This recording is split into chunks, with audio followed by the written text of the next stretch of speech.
Hai guys, Assalamualaikum warahmatullahi wabarakatuh dan salam sejahtera. Bertemu lagi kita dalam Afi Project. Terima kasih kepada korang yang sudah klik video ni.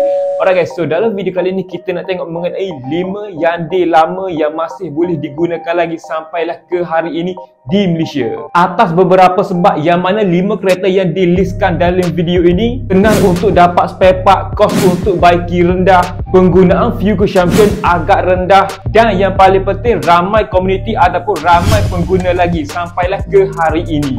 Manakala untuk harga 5 kereta yang dilistkan dalam video ini kita dah boleh dapati bawah daripada RM10,000. Tanpa bercakap banyak lagi, jom kita mulakan. Pertama, Hyundai Atos. Sebut saja tentang Hyundai Atos ini pasti kita akan terlintas sebuah kereta kecil yang praktikal. Di Malaysia kita dikenali sebagai Inokom Atos. Terdapat beberapa nama bagi pasaran luar, antaranya Amica, Sentaro dan Kia Vistaro. Hyundai Atos mula diperkenalkan pada tahun 1997 sehinggalah tahun 2014.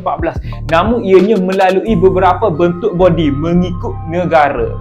Di negara kita menerima dua versi, iaitu dua pilihan bentuk bodi, iaitu pre-facelift dan facelift. Bermulanya pada tahun 2000 sehinggalah tahun 2008. Semasa Atos diperkenalkan, ada dua pilihan varian enjin yang diperkenalkan, iaitu 1.0 liter dan 1.1 liter. Pada hari ini kalau nak cari kereta yang kos selenggara rendah bawah RM5,000, ini salah satu keretanya. Semasa Inokom Atos diperkenalkan tempoh hari, antara pencabar terdekat bagi Inokom Atos adalah Pro 2 Kenari. Kalau kita lihat di zaman serba canggih hari ini, saya boleh katakan ramai lagi yang masih memiliki Hyundai Atos ini ataupun Inokom Atos ini. Berkenaan dengan dua varian enjin yang diperkenalkan pada bodi Hyundai Atos ini ataupun Inokom Atos ini, iaitu 1.0 liter dan 1.1 liter, saya boleh katakan di sini tidak ada isu yang hangat diperkatakan mengenai masalah terhadap enjin ini. Tambahan pula spare partnya senang untuk dicari. Kedua, Hyundai Gex. Satu lagi sebuah kereta kecil dari Hyundai dikelaskan dalam segmen super mini. Terdapat dua jenis bentuk bodi yang diperkenalkan, iaitu 3 pintu dan 5 pintu hatchback. Tapi di Malaysia kalau tak silap saya, kita hanya menerima satu bentuk bodi saja, iaitu 5 pintu hatchback. Kalau ada pun untuk 3 pintu hatchback mungkin masuk dengan pasaran Recon. Terdapat 3 pilihan enjin yang diperkenalkan di negara kita, iaitu 1.3 liter, 1.4 liter dan 1.5 liter. Model ini mula masuk di Malaysia pada tahun 2005, dikenali sebagai Inokom Gex. Objektif utama Inokom Gex dibawa masuk ke Malaysia adalah untuk bersaing dengan Pro 2 Myvi First Generation. Sebab pada masa itu Pro 2 Myvi First Generation hanyalah menggunakan enjin 1.3 liter. Manakala untuk Gex ianya ada 3 pilihan enjin yang diperkenalkan pada masa itu. Pada hari ini harga pasaran terpakai untuk Hyundai Gex ataupun Inokom Gex ini kita dah boleh dapati bawah RM8,000, bergantung pada kondisi kereta. Kalau korang tanya saya nak kereta daily kecil bukan daripada kereta Malaysia dengan jarak perjalanan 20 ke 30 km setiap hari, saya rasa ini adalah kereta yang terbaik. Dengan kos repair yang tidaklah begitu tinggi, yang paling penting komen biasa pun boleh baiki. Tidak seperti Hyundai yang baru diperkenalkan hari ini, sudah banyak sistem elektronik yang canggih. Lebih tepat lagi kalau nak baiki kena jumpa specialist mekanik. Seterusnya, ketiga, Hyundai Metri. Model ini diperkenalkan pada tahun 2001 sehinggalah tahun 2010.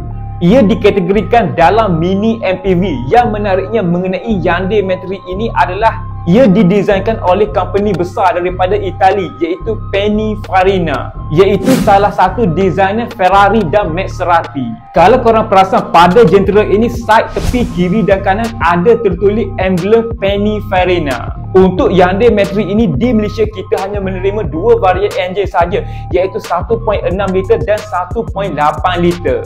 Di Malaysia pada hari ini kalau kita lihat ramai lagi yang masih menggunakan Hyundai Metri ini sebagai sebuah kereta family.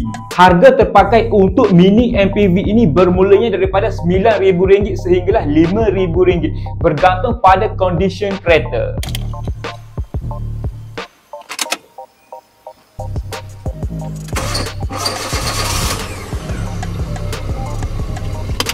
Seterusnya kita masuk yang keempat, ia adalah Hyundai Access. Model ini diperkenalkan pada tahun 1994 sehinggalah ke hari ini. Namun yang kita nak tengok kali ini yang pernah masuk Malaysia iaitu daripada generasi kedua bermulanya pada tahun 2001 sehinggalah tahun 2007. Yang di SS yang pernah masuk Malaysia sebagai sebuah kereta sedan dari segmen B.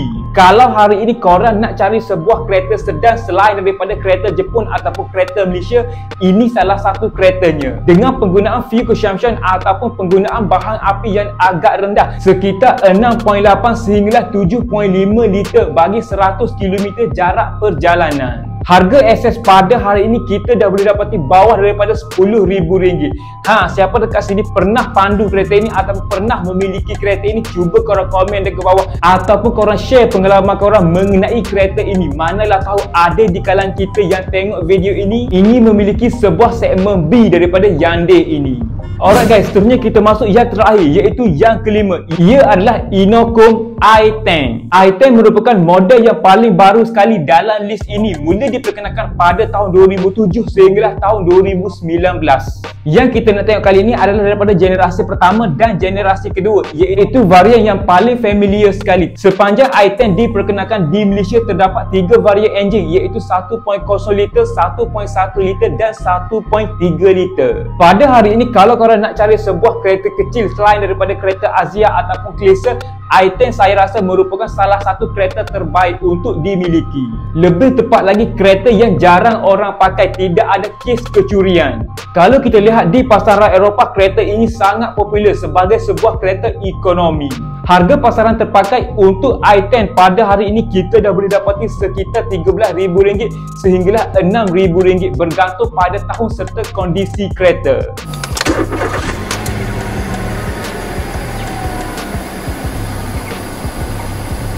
Alright guys, so itu adalah 5 kereta Hyundai lama yang masih berbaloi lagi digunakan di Malaysia pada hari ini. Jadinya saya rasa sampai di sini sajalah video saya untuk kali ini. Macam biasa, jika anda dapat sedikit sebanyak info ataupun knowledge daripada video kali ini, saya hargai sangat jika anda bantu saya dengan 2 klik, iaitu klik tombol subscribe dan klik button like dekat bawah ni. Pastikan korang tinggalkan komen di bawah dan cadangkan apa yang korang rasa perlu untuk saya review ataupun sebagainya.